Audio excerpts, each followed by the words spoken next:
Assalamualaikum warahmatullahi wabarakatuh. Selamat siang. Perkenalkan, nama saya Susi Ramayani dengan NIM 191217351. Di sini saya akan memaparkan pengertian tentang silogisme. Silogisme itu adalah Silogisme hukum adalah konsep hukum mengenai hukum dan penerapannya, khususnya dalam bentuk argumen yang didasarkan pada penalaran deduktif dan berupaya menetapkan apakah tindakan tertentu sah atau tidak. Asal katanya, silogisme berasal dari bahasa Yunani yang berarti konklusi, adalah suatu proses penarikan kesimpulan secara deduktif. Silogisme disusun dari dua proposisi, yaitu pernyataan dan sebuah konklusi, yaitu kesimpulan. Setiap putusan terdiri dari banyak silogisme. Banyaknya silogisme yang dibangun sangat penting bergantung dari seberapa banyak unsur-unsur yang harus dibuktikan keterpenuhannya oleh hakim. Sebelum hakim sampai pada akhir putusannya, hakim wajib memberikan pertimbangan-pertimbangan. Bagian pertimbangan yang penting adalah uraian hakim terkait dengan terpenuhinya atau tidaknya unsur-unsur tindak pidana yang didakwakan. Dalam ilmu logika, ada yang dinamakan dengan silogisme. Silogisme adalah suatu bentuk penarikan konklusi secara deduktif tak langsung yang konklusinya ditarik dari premis yang disediakan serentak. Oleh karena silogisme adalah penarikan konklusi yang sifatnya deduktif, maka konklusi tidak dapat mempunyai sifat yang lebih umum dari premisnya. Berpikir deduktif atau berpikir rasional merupakan sebagian dari berpikir ilmiah dalam penalaran deduktif. Maka menarik suatu kesimpulan dimulai dari pernyataan umum menuju pernyataan-pernyataan khusus dengan menggunakan rasio atau berpikir rasional. Di sini Aristoteles dalam bukunya Analytica Priora menyebutkan penalaran deduktif dengan istilah silogisme. Aristoteles membatasi silogisme sebagai argumen yang konklusinya diambil secara pasti dari premis-premis yang menyatakan permasalahan yang berlainan. Silogisme dalam logika tradisional digunakan sebagai bentuk standar dari suatu penalaran yang bersifat deduktif.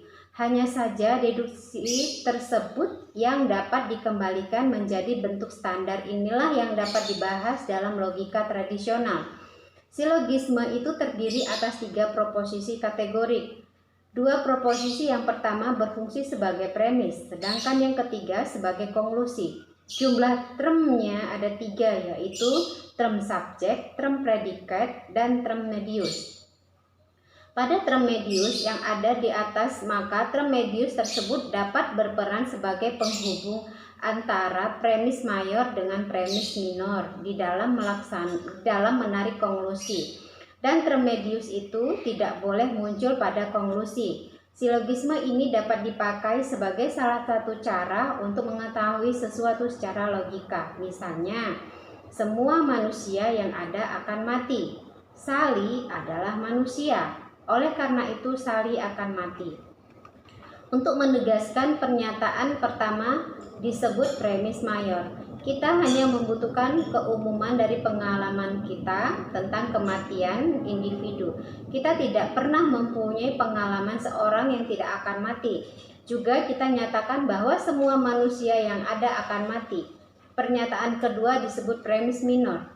Sama sekali berdasarkan atas pengalaman sensoris. Kita dating dari dalam hubungan dengan Sally dan menggolongkan dia sebagai manusia.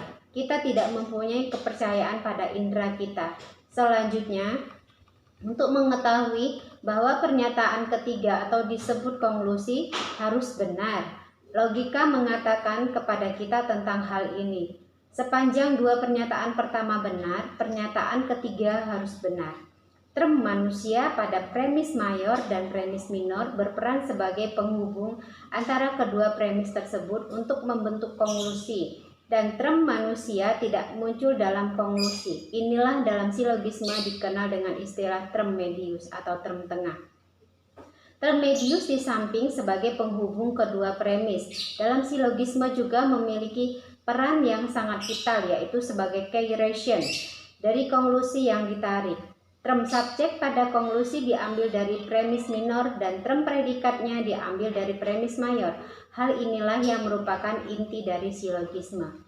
Bentuk dan jenis silogisme dibedakan atas letak medium atau term penengah.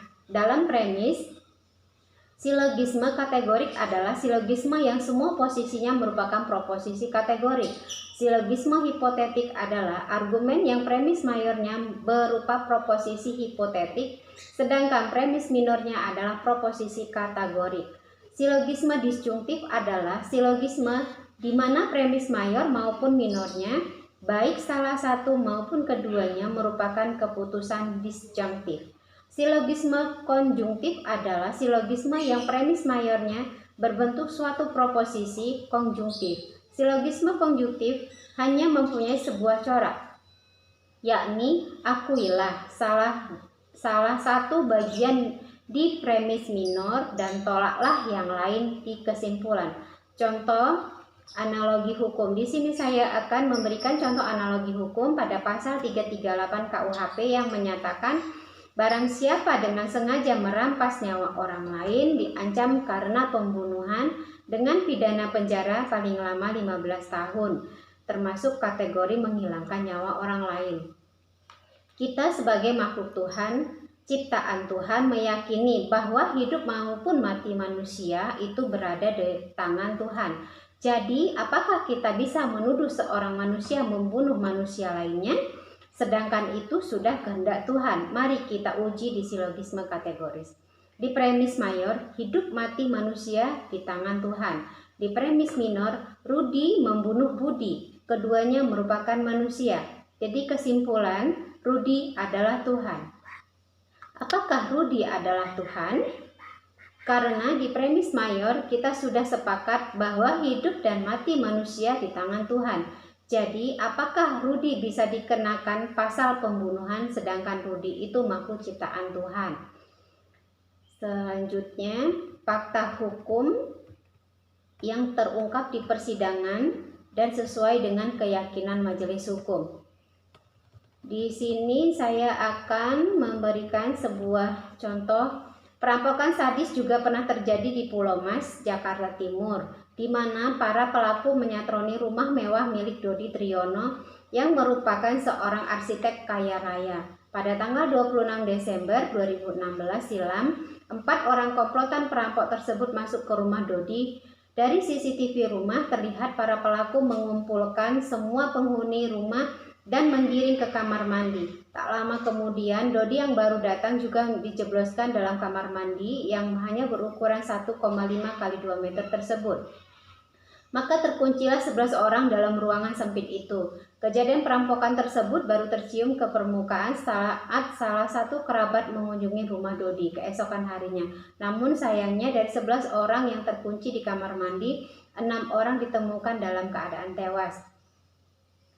Di sini kita akan membahas semua hidup mati manusia itu ada di tangan Tuhan. Jadi kita tidak pernah mengetahui dari 11 orang yang disekap di dalam kamar mandi, 6 orang yang meninggal. Jadi kita tidak mengetahui mereka yang meninggal 6 orang itu pada jam berapa meninggalnya, karena kita hanya tahu hidup mati manusia itu ada di tangan Tuhan.